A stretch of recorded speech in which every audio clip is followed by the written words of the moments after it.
പ്രിയപ്പെട്ടവരെ, വളരെ വളരെ വളരെ സന്തോഷത്തോടെ ഒരിക്കൽ കൂടി ഈ വചന ചിന്തകളെ ഹൃദയത്തിലേക്ക് കൊണ്ടുവരാൻ ഏറ്റവും സ്നേഹത്തോടെ ഞാൻ നിങ്ങളെ സ്വാഗതം ചെയ്യുകയാണ്.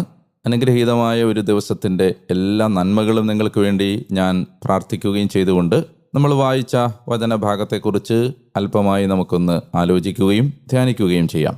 സംഖ്യയുടെ പുസ്തകം 14-ാമത്തെ അധ്യായം വരെ ഇത്രയും നേരം നമ്മൾ തുടർന്നു വന്നത് ഇസ്രായേലിൻ്റെ മരുഭൂമി യാത്രയുടെ കഥയാണെങ്കിൽ 15-ാം അധ്യായം ചെറിയ ഒരു ഡീവിയേഷൻ, ചെറുതായി ഒന്ന് ആ കഥയിൽ നിന്ന് വ്യതിചലിച്ച് ആരാധനയുടെ നിയമങ്ങളാണ് പ്രതിപാദിക്കുന്നത്. അത് ഒരൽപ്പം ആശയക്കുഴപ്പം ഉണ്ടാക്കിയെന്ന് വരാം.